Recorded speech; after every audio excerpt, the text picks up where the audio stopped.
कृष्ण, इस नाम में ही इतना प्यार और मिठास भरा है, जब भी इसे लो दिल खुद खुद मुस्कुरा उठता है। क्या आप जानते हैं कि श्री कृष्ण की बांसुरी केवल एक वाद्य यंत्र नहीं थी, बल्कि अनंत प्रेम और दिव्यता का प्रतीक थी। लेकिन क्या आपने कभी सोचा है कि आखिर वो कौन था जिसने कृष्ण को ये बांसुरी भेंट की थी? और राधा रानी के जाने के बाद क्यों उन्होंने अपनी ही प्रिय बांसुरी को तोड़ दिया था?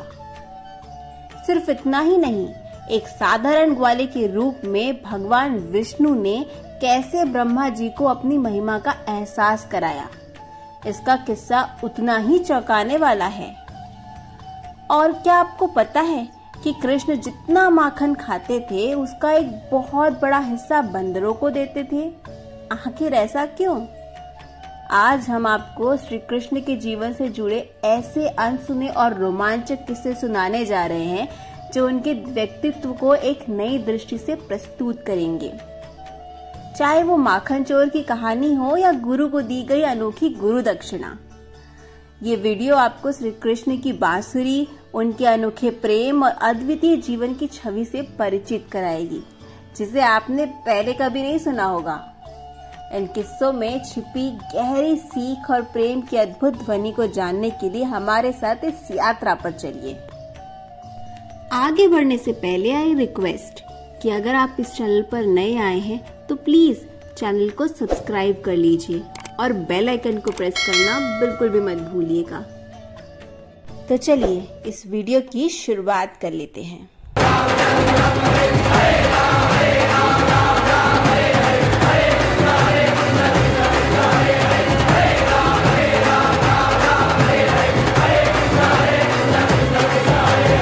जब मथुरा भयंकर तूफानों से जूझ रहा था, तब यमुना नदी ने रौद्र रूप धारण कर लिया और उस रात बिजली की कड़क से भरी राजा कंस के कारागार में एक बालक ने जन्म लिया।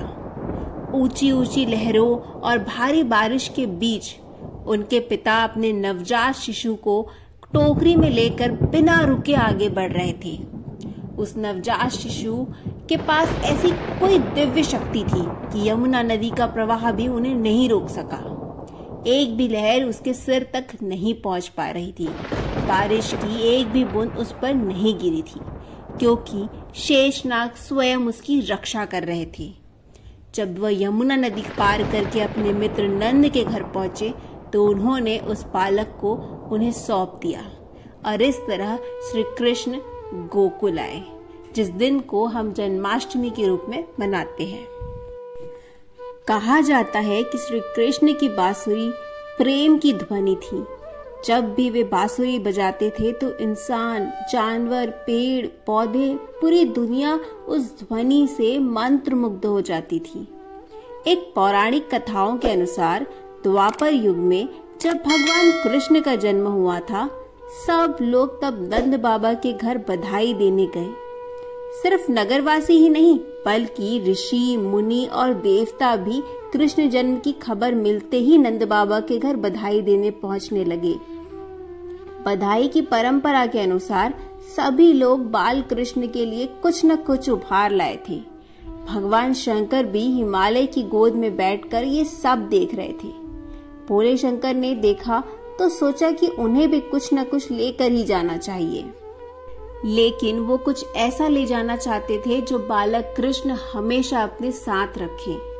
ऐसा सोचते हुए भगवान शिव गोकुल मथुरा की ओर बढ़ रहे थे। तभी उन्हें रास्ते में महर्षि दधीची की हड्डियों के कुछ अवशेष मिले।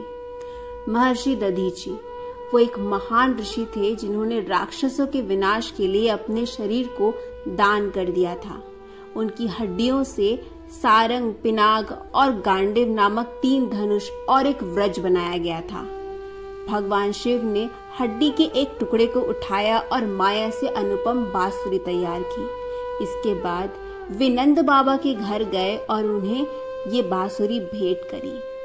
भगवान शिव का आशीर्वाद समझकर भगवान कृष्ण ने हमेशा इस बांसुरी को अपने पास रखा और कृष्ण ने इस बांसुरी में प्राण फूंक दिए।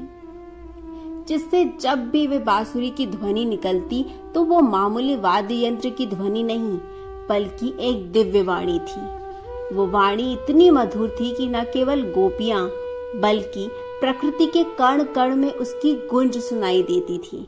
इस मधुर ध्वनि के कारण ही हम उन्हें मुरली मनोहर और बंसी बजैया के नाम से जानते हैं।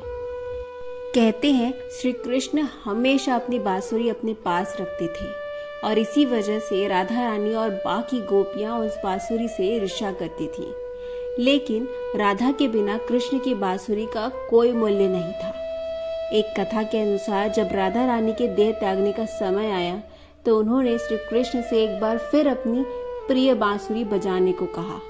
तब नंद लाला ने अपनी बांसुरी उठाई और मधुर धुन बजाई, लेकिन उस धुन में अपनी प्रिय राधा को खोने का दर्द छिपा था।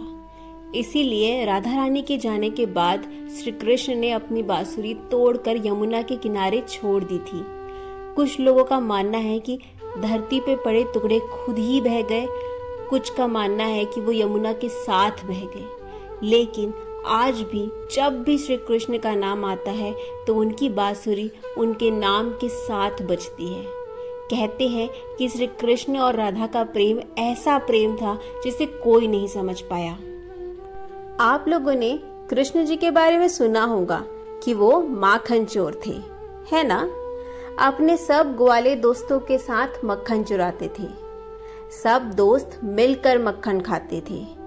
एक और छोटी सी चीज है कि कृष्ण जितना मक्खन खाते थे उसमें से मक्खन का बहुत बड़ा हिस्सा बंदरों में बांट देते थे। इसीलिए क्योंकि बाल कृष्ण को भी पता था शुरू से कि वो कौन है और उनको याद था कि पिछली बार विष्णु अवतार राम बन के जब वो आए थे तो माता सीता को ढूंढने के लिए बंदरों ने उनका बहुत साथ दिया था। तो उस कृतज्ञता में, उस थैंक्स गिविंग में बचपन में ये जो माखन चोर है आपका और मेरा, मक्खन का बहुत बड़ा हिस्सा बंदरों में बांटा करता था। जब भी हम कृष्ण की युवावस्था के बारे में बात करते हैं तो हम उन्हें ग्वाला के रूप में लीलाएं करते हुए देखते हैं। लेकिन जब ब्रह्मा जी ने कृष्ण को ग्वाला के रूप में देखा तो उन्हें अच्छा नहीं लगा। एक बार ब्रह्मा जी उत्साहित हो गए। उन्हें देखना था कि भगवान विष्णु का 8वां अवतार कैसा है। जब वे धरती पर आए तो उन्होंने देखा कि कुछ ग्वाले मौज मस्ती कर रहे थे, बांसुरी की धुन में खोए हुए अपनी गायों को चरा रहे थे। भगवान का रूप हमेशा एक ऋषि, योद्धा या शक्तिशाली राजा के रूप में माना जाता है, लेकिन ये एक साधारण ग्वाला था। ये भगवान का अवतार कैसे हो सकता है? ब्रह्मा जी ने श्री कृष्ण की परीक्षा लेनी चाहिए थी। उन्होंने कृष्ण के सभी साथियों और गायों को वहां से गायब कर दिया और ब्रह्मलोक अपने साथ ले गए। इस तरह 1 साल बीत गया, जिसके बाद ब्रह्मा जी धरती पर वापस आए 1 साल बाद। लेकिन वहां का दृश्य देखकर उन्हें अपनी आंखों पर विश्वास नहीं हुआ। धरती पर सब कुछ बिल्कुल वैसा ही था। श्री कृष्ण, उनके साथी, उनकी गायें, सब कुछ वैसा ही था जैसा ब्रह्मा जी ने पहले देखा था। लेकिन ये सब अभी भी ब्रह्मलोक में ही थे। ऐसा कैसे हो सकता है? तब श्री कृष्ण ने उन्हें सच्चाई दिखाई। ब्रह्मा जी ने देखा कि वो ग्वाले, उनकी गायें सभी कृष्ण हैं। गायों को बांधने वाली रस्सी भी कृष्ण है। जिस पेड़ के नीचे वे सभी बैठे थे वो भी कृष्ण है। उनके आसपास की हर चीज कृष्ण है। तब ब्रह्मा जी को एहसास हुआ कि ये ग्वाला कोई साधारण मनुष्य नहीं बल्कि ये वास्तव। तब ब्रह्मा जी ने श्री कृष्ण से क्षमा मांगी और उनके साथियों को लौटा दिया। श्री कृष्ण के युवा रूप को अक्सर गोपाल कहा जाता है, जिसका अर्थ है गायों की रक्षा करने वाला। कृष्ण जी की जो ट्रेनिंग हुई थी उसका बहुत बड़ा हिस्सा उज्जैन में हुआ था। उज्जैन में एक ऋषि होते थे, ऋषि सांदीपनि। यहीं पे उनकी दोस्ती सुदामा से हुई थी। बलराम, कृष्ण, सुदामा ये सब लोग इसी उज्जैन के आश्रम में अपनी गुरुकुल की शिक्षा पूरी की थी।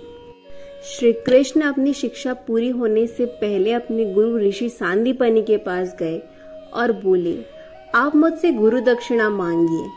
सांदीपनी बोले कि मुझे कुछ नहीं चाहिए, मैं क्या ही मांगूंगा। तो कृष्ण जी ने उनसे कहा कि अगर मैं बिना गुरु दक्षिणा दिए आपके पास से चला जाऊंगा तो वो मुझ पर भार रह जाएगा। तो जो आपको मांगना है आप मांगिए, मैं आपको दूंगा। तो सांदीपनी ने बोला कि मेरा एक बेटा था, वो खेलते खेलते समंदर के पास गया और समंदर ने उसे निगल लिया। ला सको तो मेरा वो बेटा वापस ला दो। हम लोगों को एक कहानी ये पता है कि श्री कृष्ण जी कालिया नाग से लड़ने के लिए पानी के अंदर गए थे, लेकिन उसके अलावा भी एक बार वो पानी के अंदर और गए थे। उन्होंने समंदर को ललकारा, बाहर आए और उन्होंने बताया कि एक शंखासुर नाम का एक राक्षस जो समंदर के अंदर रहता है और जिसको भी वो कैप्चर कर लेता है उसको मारता नहीं, उसको अपनी सेना में राक्षस बना लेता है, जोड़ लेता है ज़ॉम्बी टाइप। जब वो अंदर पहुंचे तो उन्होंने देखा कि बहुत सारे और ऋषि मुनियों के बच्चे, सबको इसने अंदर निगल लिया है और सब राक्षस बन गए हैं।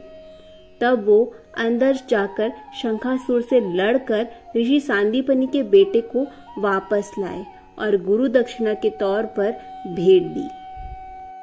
ये कहानियां केवल कथा कहानी नहीं, बल्कि भगवान कृष्ण के प्रेम, त्याग और अनंत शक्ति की जीवंत मिसालें हैं। श्री कृष्ण का हर पहलू, उनकी बांसुरी से लेकर गोपाल के रूप में लीलाएं, उनके अनन्य प्रेम को दर्शाते हैं। यही वजह है कि जब भी हम उनका नाम लेते हैं वह ध्वनि आज भी हमारे दिलों में गूंजती है। इस वीडियो में हमने श्री कृष्ण के जीवन के विभिन्न पहलुओं को, कहानियों को एक सूत्र में पिरोने की कोशिश की है। श्री कृष्ण का जीवन हमें बहुत कुछ सिखाता है। वो श्री कृष्ण होकर भी सबके प्रति एक समान भाव, प्रेम भाव और ग्रैटिट्यूड रखते थे। श्री कृष्ण का मतलब ही है प्रेम, निस्वार्थ प्रेम। अगर आपको ये वीडियो पसंद आए है तो इसे लाइक करें और हमारे चैनल को सब्सक्राइब करें और ऐसी अद्भुत कहानियों के लिए जुड़े रहें। आई होप कि इस वीडियो में श्री कृष्ण के जीवन से आपने कुछ सीखा होगा। और हाँ, ये वीडियो कैसा लगा है हमें कमेंट सेक्शन पे जरूर बताइएगा। हमें इंतजार रहेगा आपके कमेंट्स का। Thank you for watching.